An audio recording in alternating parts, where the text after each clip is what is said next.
Eu sou um cara cético, mas o Corinthians ele me leva ao transcendental. Ele me faz entrar em contato com algo que não está aqui, assim. E daí eu acho que vem, o Corinthians é uma religião. Não é uma religião porque não tem os dogmas a serem seguidos, a não ser você ser intenso durante os 90 minutos, né? Fiel. Mas é uma força que derruba o meu ceticismo, me coloca em contato com outras energias. Tinha um amigo meu que tinha uma faixa, ele pendurava no estádio. Corinthians, um estado de espírito. Acho que é muito isso.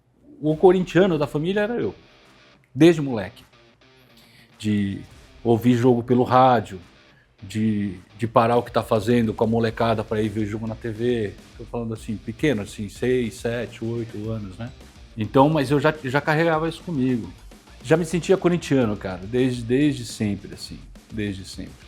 E eu tinha claramente para mim que eu queria estar do lado do time do povo, desde moleque. A primeira memória do Corinthians é um apanhado de memórias, de 82, 83, muito calcado na figura do Sócrates. Eu brinco que eu fui catequizado por Sócrates, né? Fui catequizado pelo Sócrates, quase filosófico isso.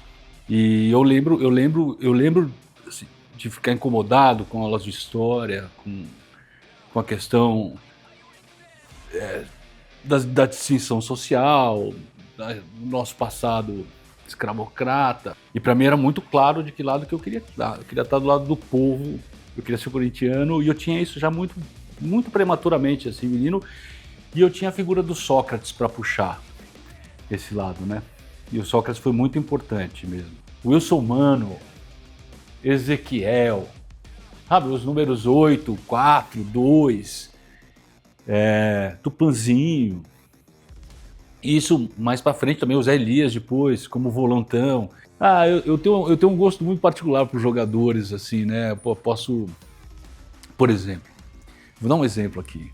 O Romero é um cara que, escale o Corinthians de todos os tempos. O Romero não estaria entre os 11, mas entre os 22 eu seria obrigado a colocar ele, porque ele representa muito em campo. O Tevez foi um cara também, um outro gringo que veio jogar aqui. Agora, eu gosto sempre dos caras um pouco mais anônimos, né? Quando a gente foi campeão da Libertadores, eu comprei a camisa número 4, que era do Castan. Que era um cara que jogou, se superou ali, perto do que ele podia oferecer e tal. Gostava muito também do Lee Edson. É um cara que eu também achava que era muito Corinthians dentro de campo. E até alguns caras que não são muito corintianos, no sentido de jogar a bola, como o Danilo, por exemplo, mas que lembrava um pouco a calma que o Sócrates tinha jogando, né? Sheik. Precisa ter esses caras também. Precisa ter o povo jogando. O Corinthians precisa representar o povo. E uma outra coisa importante do Corinthians é a postura do time. A coisa da raça pra gente, que tem muito a ver com a persistência do torcedor corintiano, de não parar o tempo todo. No estádio, essa força, ela tinha que se traduzir em campo. Quando não se traduz em campo, o corintiano ele fica esvaziado, assim. A gente pode perder, não tem problema, mas tem que correr, cara. Tem que correr, tem que brigar pela bola. E foi o Corinthians, não foi a minha família, não foi ninguém. Foi o Corinthians que me ensinou a ter garra na vida, a correr atrás de uma forma diferente, a ter resiliência. E isso só o estádio ensina. O que eu mudaria no Corinthians?